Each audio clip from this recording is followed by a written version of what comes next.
Hey, what's up, brother? Sure. Glad you dressed up today. Yeah, glad you didn't. That'd be amazing. Hey guys, I have some exciting and important news that I want to share with you today. I am stepping down as the CEO of Nuru International, and I will continue to serve the organization as a member of the board of directors. Now, Aerie Changala is going to be stepping from his role as Chief Program Officer into the CEO role. This decision has been extraordinarily difficult for me to make. I have never been more inspired, more passionate, more hopeful about where Nuru is right now, where we're set to go, and the possibilities for creating global impact. But in my heart of hearts, I know this is the right call. And I want to share with you 3 reasons why I'm taking this step right now.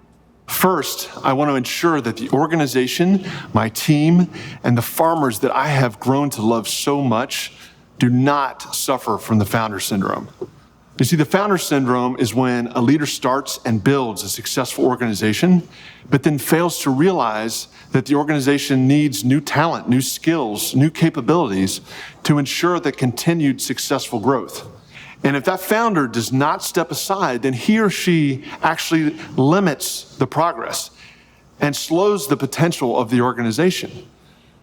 Now, I always promised myself that I would never allow Nuru to suffer from the founder syndrome, which is why I am consciously choosing not to limit Nuru's impact by sticking around, when it's clearly evident that Nuru is poised for an exciting new chapter of growth and would benefit from a new leader at the helm. The second reason that I'm making this change is that I believe I'm being called to a new mission, and I could not be more excited to get into that new fight. You see, a few years ago, after living and working in the field with our farmers for about 7 years, I was called back to the U.S. to participate in the inaugural class of presidential leadership scholars. And when I came back to the U.S., I was shocked at what I found. I did not recognize the country that I left to fight for in 2000 as a Marine. The America that I was returning to felt very different than the one I had left. Fear, hatred, and power were dividing the nation in an alarming way.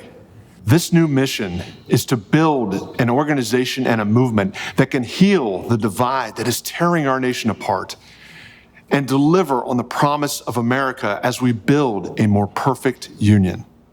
Now, the third reason why I'm stepping down as CEO is this guy right here, because it is evident to everybody that he is the best leader to guide the organization through this next exciting chapter of growth. He's filled multiple roles throughout Nuru's history, including extensive on-the-ground experience, leading our international operations and team, and providing the technical expertise to ensure that the Nuru model is effective, scalable, and sustainable. He's been working side by side with me for years, and at this critical moment in Nuru's history, as we get ready to scale into more and more fragile areas in Northeast Nigeria and the Sahel, there is no one I would trust more than Aerie to lead the organization. His leadership, experience, and vision are exactly what the organization needs right now. Nuru could not be in better hands. What does this transition mean for Nuru? Like Jake was saying, this is a new chapter. And the transition is not so much about change as it is continuity. We're continuing the mission, and we're expanding on the original vision. In our first chapter, we served well over 100,000 people. In the next one, we hope to serve well over 1 million. I'm deeply grateful and just really excited to take Nuru into this next chapter.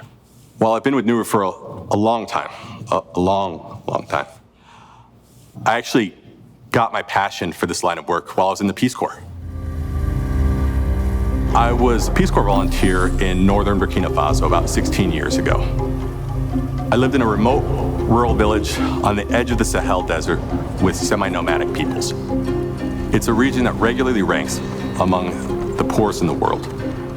My service gave me perspective on what extreme poverty really looks like, what families went through on a daily basis just to survive.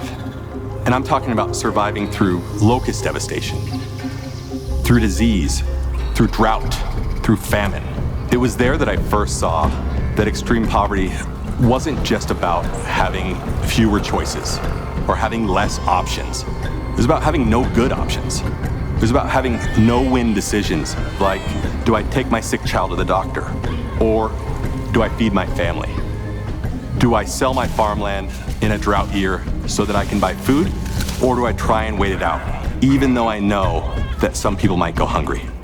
This is the perspective that I bring to Nuru and to this next chapter. So, what's in this next chapter for Nuru? Nuru is and will always be an organization that's dedicated to providing meaningful choices to the people who need them most. Globally, nowhere is more at risk for people losing the right to choose than where I used to live in the Sahel.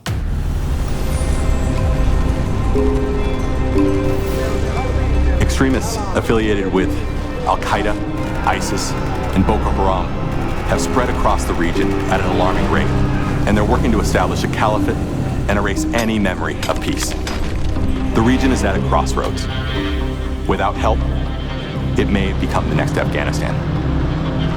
Unfortunately, COVID-19 has only made things worse, as extremists are emboldened by weakened states.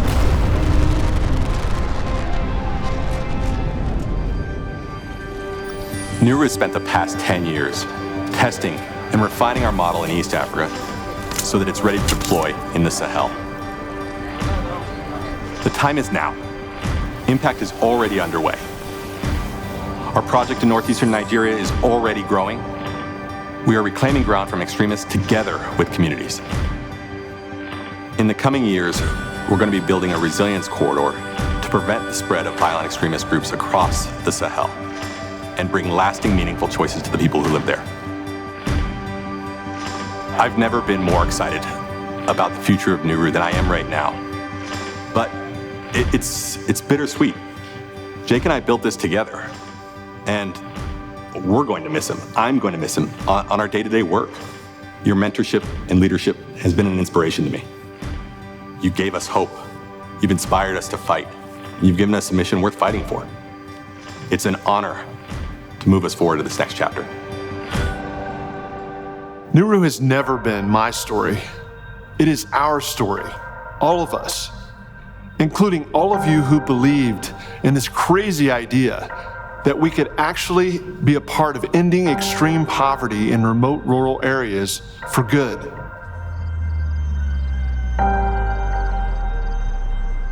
Your belief and investment has paid incredible dividends in thousands of lives saved. Between Nuru, Kenya and Nuru, Ethiopia, more than 130,000 people are lifting themselves out of extreme poverty. Where there was sickness and death, there is now health and life. Where there was despair and hopelessness, there is now joy and renewed hope.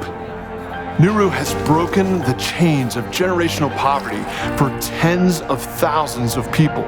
And along the way, Nuru has grown into an effective organization with seasoned leaders respected by our peers in the development space and poised for game-changing impact. Thank you for joining us in the fight. Thank you for believing in us. Thank you for believing in the impossible. Before we go, I want to invite you to stay in the fight with us. The people of the Sahel need you. The people living on the brink of extreme poverty and conflict need you. Nuru needs you to realize this next phase, to realize this next chapter of where we can accomplish our mission in providing lasting, meaningful choices to the people who need them most.